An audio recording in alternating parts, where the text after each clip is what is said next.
Like nothing, I can't describe it. It's like nothing I ever expected to see in my life. I watched water do things that I had no idea water could do.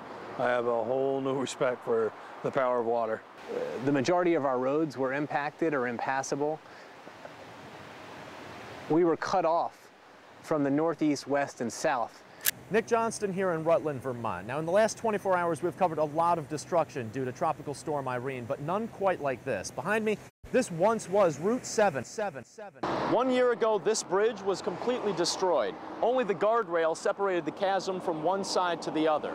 In less than a month, the bridge was repaired, an accomplishment that did not come easy. I knew personally, my life as I knew it would never be the same, that this was going to be something that beyond anything we'd ever experienced before, and it was going to take every resource we could possibly find to be ready for winter. And that is exactly what Bruce got.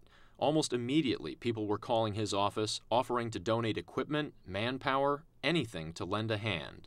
By the end of the first week, we had 350 roughly people working here in Rutland County on our roads, all working in unison for the same goal.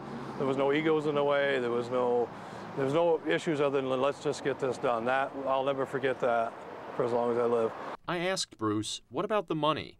How were you able to pay for all of this labor and repairs? Funds never once were an issue as far as, well, let's wait and see if we got the money to do that. None of that ever came into play. It was the instruction, what little instruction I got was let's get it fixed. Do what we got to do to get these roads open for winter.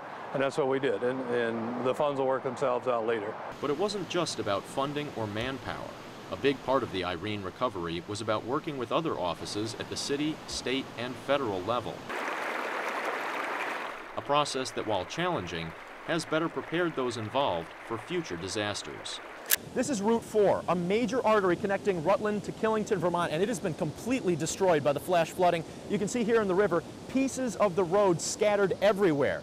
It has been completely washed out, and unfortunately this is one of many roads that has suffered a similar fate. When I was here 1 year ago, I could not picture what you see behind me. This road was gutted as far as the eye could see. And while the physical scars from Irene still remain, and the lives of the people involved are forever changed, due to the hard work, cooperation, and incredible outpouring of support from the communities, the infrastructure of Vermont has been almost completely restored.